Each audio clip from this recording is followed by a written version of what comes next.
Everyone. Welcome to Infinite Life, Infinite Wisdom, where we talk all things afterlife. I'm your host, Susan Grau. I'm a soul healer, an author, a medium, and a grief specialist. I'm so glad you're here today. So let's talk about visitations from loved ones. Let's take a deep dive right now. Loved ones are always wanting to connect with us. I don't think there is a time in the journey that they don't want to. And I wonder sometimes why we can't hear them perfectly, but I know that they vibrate on such a different level than we do. And so we accept that for the most part as mediums. But the goal with loved ones is to allow them to come through. And there's many different ways to do that. We don't have to just believe in mediumship. But what we do need to do is be willing to listen to our loved ones when they enter a room. You can feel it. You can feel the difference between a guide and a loved one. And I've talked about that previously, but let me just bring it up one more time. It's familiarity.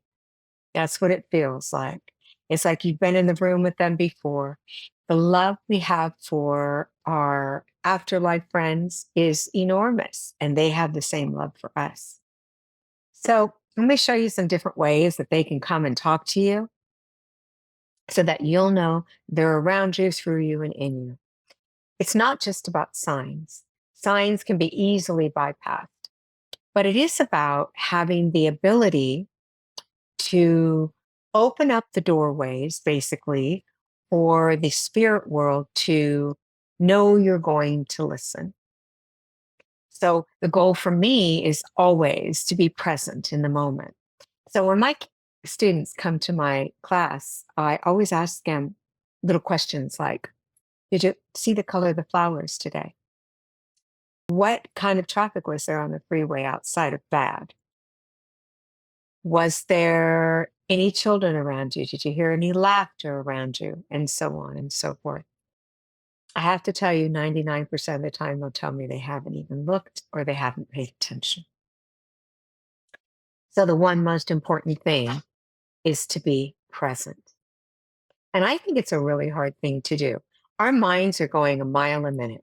We're thinking about tomorrow. We're thinking about next week. We're thinking about our vacation. We're thinking about the laundry. We're thinking about doing the dishes or going grocery shopping. We're thinking about our children, picking them up, and what's our day look like. We're hardly ever in the present moment.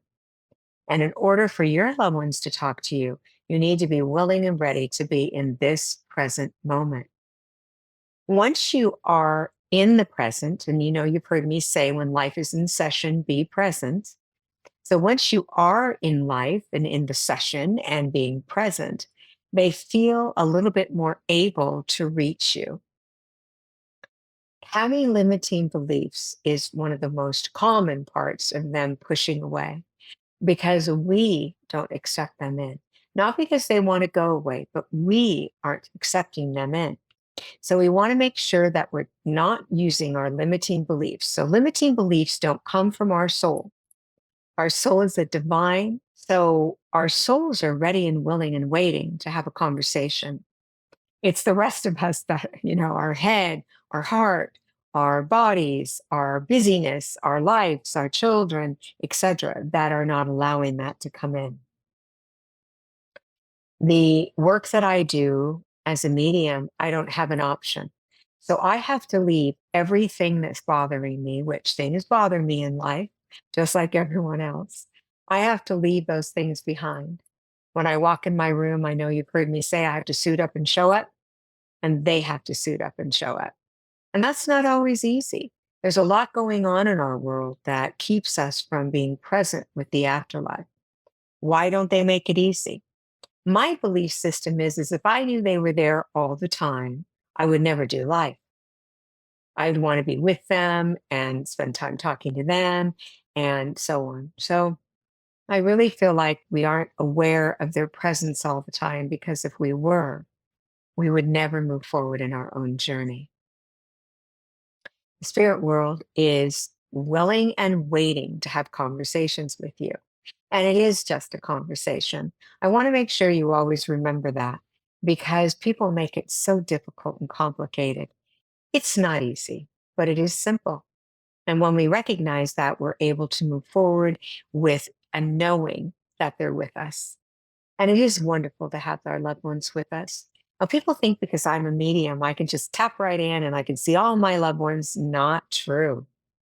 I don't spend all my life dealing with my loved ones. I'm doing life. But also, sometimes I'm just not able to tap into that grief because along the way of connecting into our loved ones, there's grief. It reminds me that they're not right here beside me. It reminds me that I can't give them a hug. It reminds me that I can't go to the movies with them or spend quality time with them in a way that's physical. So I do hesitate sometimes to be in their presence because I feel the grief of that. And so do you. And they know that. And so they pull back. Now, why can't they read our minds and understand how much we love them and want them? Well, they're not in our human existence. They really aren't interested in our thinking or what we're doing. They're interested in our love. And so that's why they don't spend much time trying to figure out what we want from them. We have to tell them. You have to point blank tell them. You say to them in the morning, I want you in my day. I want you to be part of my life. They can't fix you. I wish they could. Can they do things that help us survive? I think they can, but I don't know how far they can go. Because if they could go really far, they do everything for us and we never learn anything. So what's the point? But I know your loved ones want me around you. So one of the ways I'm going to teach you to do that is to let go of your limiting beliefs, of course, but also is to resonate in their energy. So if something is my mother's, so I brought this lipstick in because it's my mother's old lipstick. I've kept it all these years. Yes, it's MAC, and I've kept it all these years. This is a way for me to connect into her. When I pick this lipstick up, I'm feeling her energy. It's called psychometry. I'm feeling the fact that she would open this and put this on her lips. I'm remembering the color on her face. I'm remembering how happy she'd be when she'd buy her lipstick. She always wore the same color. I am remembering the importance of what this lipstick meant to her. It made her feel beautiful. It made her feel finished. She loved to feel finished, my mom. So this lipstick carries that imprint and it helps me connect into her. And I believe it helps her connect into me. It's quite simple. So psychometry isn't easy to do, but once we understand what that item is to them, and we are willing to click into the value of that item for them, we start to feel the love. Now, I want to remind you they're not interested in this lipstick. They're not interested in this item. That's not what they're interested in. What they're interested in is that you're thinking of them. You're sharing memories in your heart with them. You're allowed to move into those memories and you're feeling love. You're feeling attachment. You're feeling them around you because those memories are going through your thinking, which brings up the feeling. Our feelings bring up the thinking, and our thinking brings up the feelings. So they're aware of that. So they'll come in. So that's one way to ask them to come in. Another really good way to bring in your loved ones is to wait till you go to bed at night because you get more vulnerable. You're not doing life, you're in session, right? You're doing life now. You're not out there doing life all over the place, trying to remember what you need to get done for the day. You're actually trying to doze off and relax your mind, body, and spirit. They're aware of that. So when you say to them, Mom, I really need to see you. I've got a lot going on in my life and I just plain miss you. And I'd really love for you to come in and visit me and spend some time with me. It may take a couple times. It may take having patience because give them a minute and give yourself a minute to understand when they're there, but they will come. They may knock a picture over. They may come into your room as an orb. They may come into your room as a ray of light. They may have you walk outside or just get the urge to walk outside before you go to bed and see the moon, and there's one single flower laying there. That's the way that they tap into us and let us know they're there. You may hear your voice inside or outside.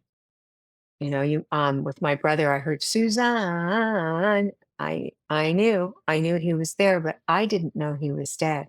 So I wasn't in a place to understand that he had transitioned. So I was afraid of what I was hearing. I think inside internally I knew something because that's how they talked to me. But I didn't want to accept that. So your loved ones will come to you any way they can. Now, yes, grief gets in the way. It is the lowest vibration, that and anger. So we have to be careful to understand and give ourselves time and give them time to get through that grief. Not like many of you, I've had a tremendous amount of grief. And I didn't always feel like I'd get through that grief. There were times where I thought that grief was going to destroy me and I would never rise again. But we have this beautiful mechanism inside of us that says, I can survive, I will survive. And even when our brain is saying, no, I won't, that mechanism, that divine vine to the divine called our soul, has the ability to help us get through it.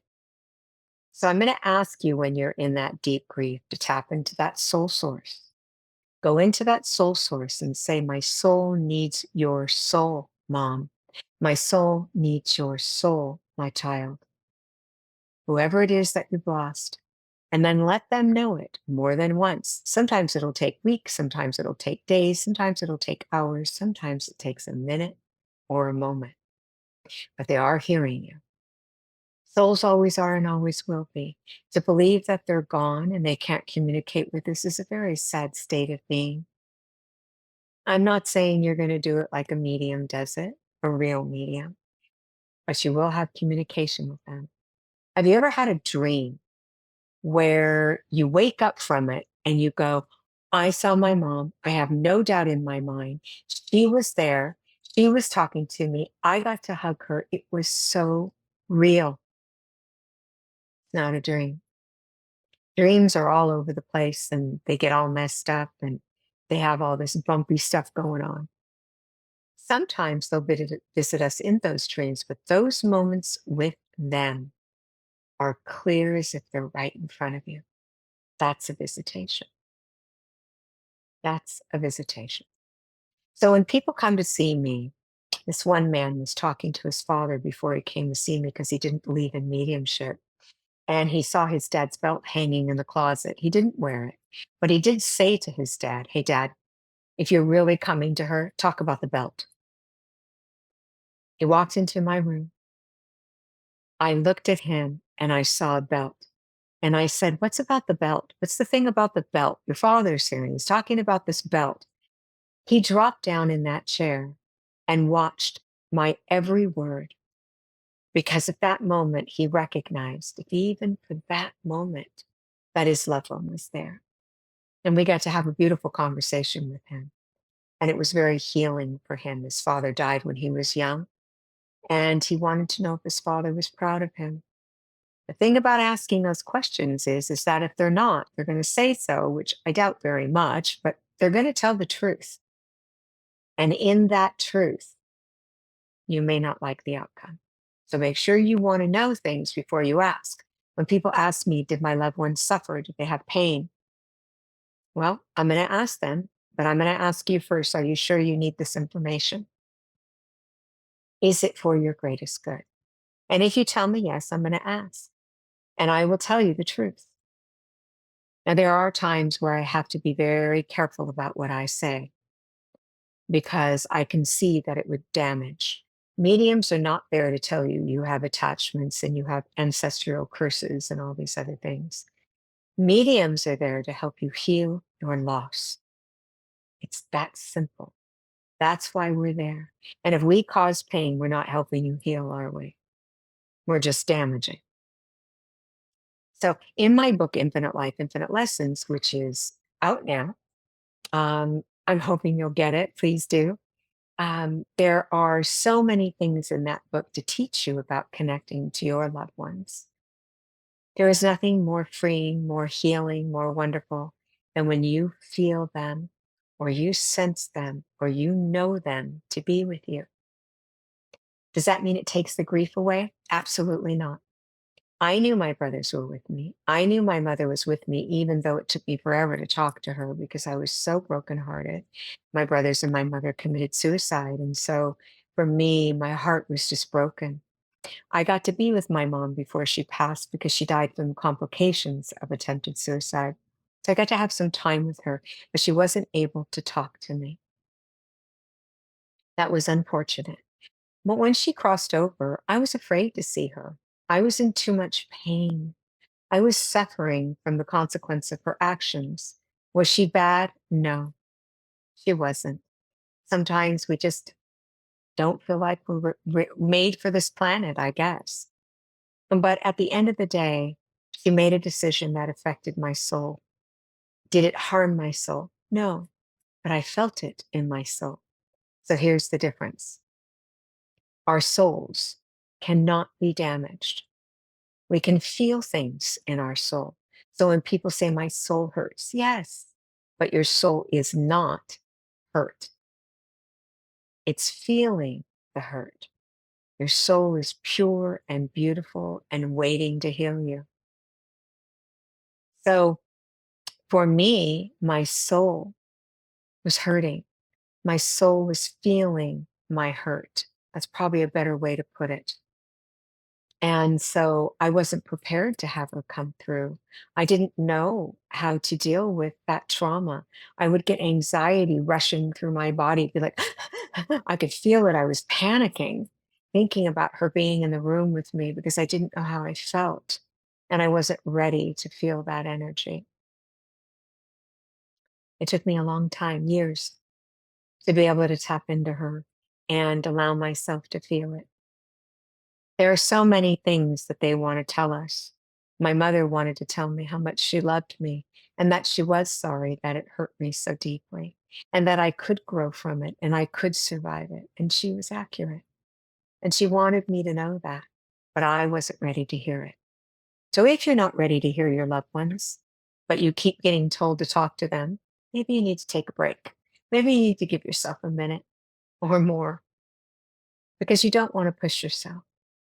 Your loved ones will be there. They're waiting for you, and they're not suffering waiting for you. I need to make that abundantly clear. They are not suffering waiting for you. They are just waiting for you to grow and to expand and to feel like you are ready for more communication. So, how do they communicate? Sometimes you'll hear it in words, sounds, uh, animals, feelings, uh, viewing. Sometimes they'll come in my room and I can see them. I haven't seen my mom yet, though. I have to be honest. I don't think I'm ready to. I did see her one time for just a brief moment walking across my office room and I was stunned. But most of the time, I don't. I know she's there loving me. So when people die in a tragic way or they die very rapidly, it's very hard to, I think at first we want to see them immediately and be with them immediately. But we have so many walls up because we're trying to protect our lives. Our life is at stake. When we lose people we love, we want to be with them.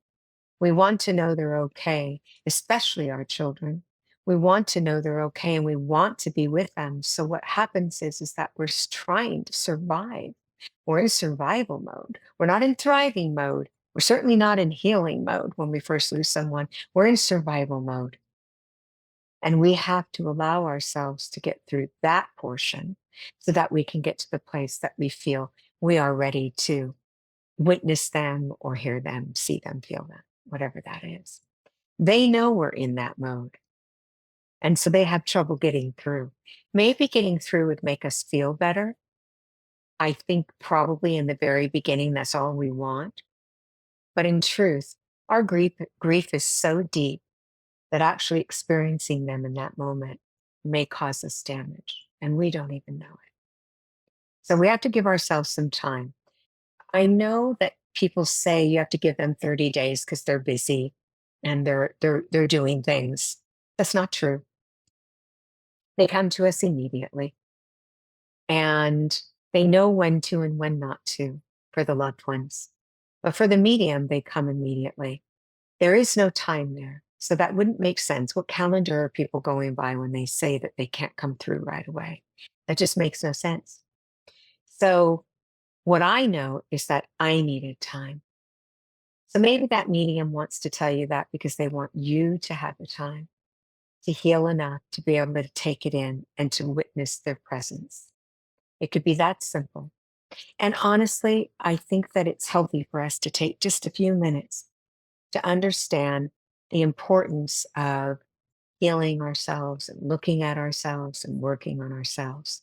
Because I know that if I could see my loved one every time I asked, I'd ask all day long and I'd do nothing else. I'd want to know everything about my mom, things that I never asked her, things that I never found out. What was she like as a child? Who were her best friends? Did she like to wear dresses? What kind of music did she like? I never asked those questions. So I really want to suggest to you that you start asking the people you love those questions. We think we know them in totality until they're gone. And then there's so many things we don't know or we don't remember. Maybe write them down, get a journal, give them a journal to write these things down, and then make sure they follow through and do it. It is so empowering to have that information. And also, I do want to say, my father recorded his voice talking to us. He didn't do it for very long, but he did it. And I have that. And it's beautiful to me because sometimes I forget what his voice sounds like or his laugh. And so I want to suggest that to you if you have someone who has the time to do that in leaving this planet in their transition. There is nothing they don't want to offer us. It is just that we need to remind them or ask them. On the other here, our loved ones want us to um, have their voice when they're gone. Most of them have our greatest good in mind. And I want to remember that because there are people who don't. There are people who are unkind, and there are parents that are not nice, and they're broken. They have schizophrenia, or they have psychosis, or they have narcissism. And they don't on this planet really care if you need them. But when they cross over, all of those human elements are gone. And what they feel is love. I was telling someone on a podcast yesterday that when my loved ones come through, I can hear the angels. And as I've said in the past podcasts, the angels, when they speak, the words and the music come out simultaneously. How amazing is that? We're actually hearing both at the same time, and it is so healing. That's why music has this place in our hearts. It takes us to the past. It reminds us of all the memories that we want to hold on to, good and bad, actually. Um, it resonates in our soul and it's so healing. And there's a reason it was created in the angelic realm. That's what I saw when I was there. Having an experience of being in the afterlife does not change grief. Just like being a grief counselor doesn't change my own grief. Just like you being maybe an embalmer or the one that helps with getting the ashes done. That doesn't change your personal grief. As we work in the field of loss and people transitioning, or what we call death here, doesn't mean that we just inherently accept grief because we don't. I don't want to grieve. I get very frightened sometimes when I hear about someone who's lost a child, and on my way home, I'll say, "Oh my God, oh my God, oh my God, what if that happens to me?" Well, I have to tell myself, "Not today, Susan, not today." So I try not to project because for me, projection is always fear, always. So remembering, going back, I digressed, going back to remembering that our loved ones always want to be with us. They just want to feel our love. That's it. So when you send love out, love energy out, trust me when I tell you they're showing up. They are not staying away. You may not know they're there, but they are there. And they are there to give you all the love and guidance they can. There is nothing they don't want to offer you when it comes to love. So you can ask them to hug you. You can ask them to come onto your bed. You can ask them to watch TV with you and sit next to you in the chair, because in truth, they will. You might feel the chair go down. You might feel your bed mattress go down. You might feel them floating in your room, or see them, or sense them, or just know they're there. Many people tell me, I don't feel them, I don't feel them, I don't feel them. And I tell them, you're limiting your beliefs, because I can promise you they're there. So let's talk about them right now. Let's bring them in for you so you can see that they're really there. And unequivocally, it happens, which is extremely empowering. But there is no special trick to bringing them in. I want to say that because I think people think that mediums have this special trick that they do, or this special ability. We just have worked it a lot. We've practiced it a lot. That's all. And when you have a loss, you begin to practice because you want your loved ones around you and near you. It's imperative to your soul. It's imperative to your broken heart and to function. So they're very aware of that. Let them come. Let them come. You don't have to try. When you're trying too hard. All you have to do is have a conversation. And then trust what you're hearing back. So I'm back to that again. I always talk about trust on my podcast because without it, there is no connection. So another way to get in contact with your loved ones is to take courses. Learn about them. Learn about all of the ways that people have mediumship skills developed. There are many courses in many states. They also have online courses. Now, don't go to someone that's going to charge you $5,000 for a course. That's not necessary. Go to someone that does it reasonably. And reasonable to me, maybe if they do 4 classes, it's a couple, $300-400 max. There is no reason for us to overcharge to connect you with your loved ones when you already have the connection, right? The goal is to help you learn that you have the connection, and that's not nearly as difficult. And then to show you some pathways to having these conversations. But again, when you're in deep grief, probably not the best time. That vibrating is so low. So you want to make sure and take care of yourself when you're doing this and be in a space of joy. And let me tell you why. I don't feel joy when I lose someone. But I know that when I allow myself to go to the joy, I can feel that.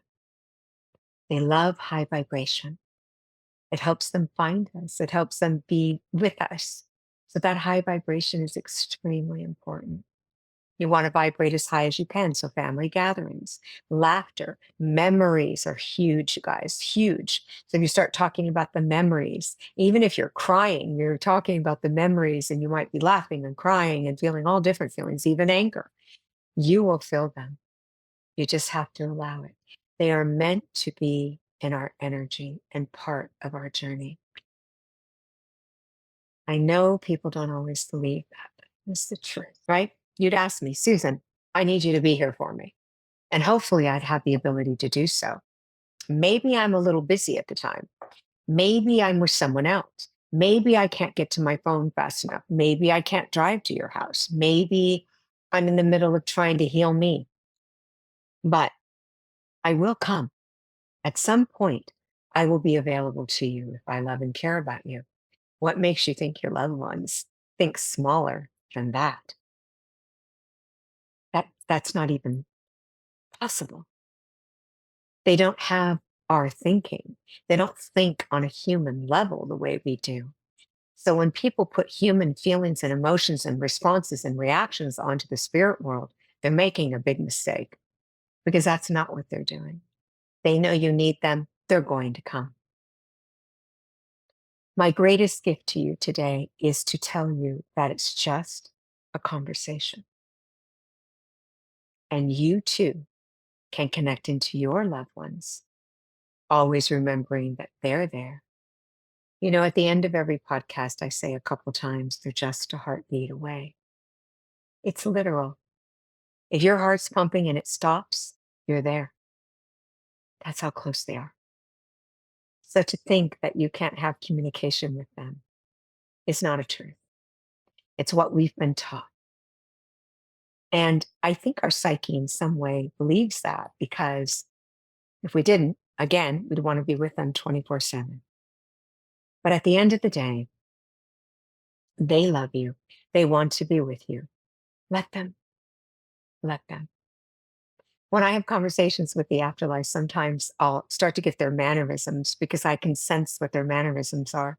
The most important thing when someone's giving you a reading, of course, and I've said this previously, is that they know their personality, because it's something they can't know. So when I get their personality, I start doing their mannerisms. I feel almost robotic. It's the most bizarre feeling. And people will go, "You look just like my mom right now." Or, "Oh my God, my child used to look like just like that and talk like that."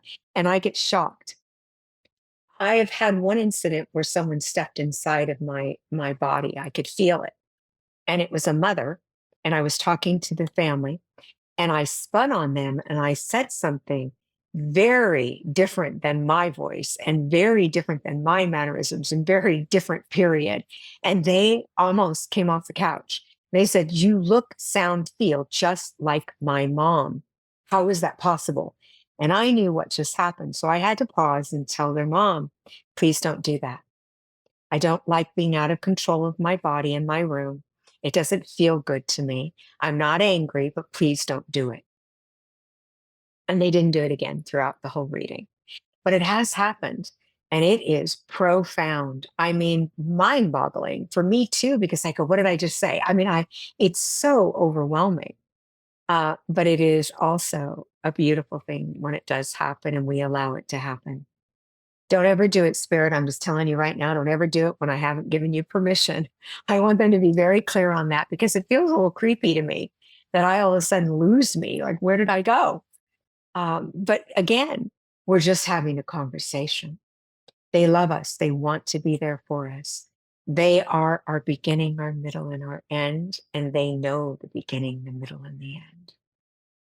So I want you to remember that. What does that mean? That they're the beginning, middle, and end, and they want to know the beginning, middle, and end. Souls always are and always will be. We are the beginning, the middle, and the end. Thank you so much for listening to my podcast today. I'm looking forward to bringing some guests on and talk about near-death experiences, because I think it's a fascinating subject. Since I've had one, it's even more fascinating. And I've actually had more than one. I just don't talk about it a lot. Maybe I will in that podcast. Um, and I want you to remember that you are able to speak to your loved ones anytime you choose. Don't forget to review my podcast and click follow so that you can get my next one. I'd be very grateful to you. Reviews matter, and I will see you soon. And just remember, they are only a heartbeat away. Take care of you.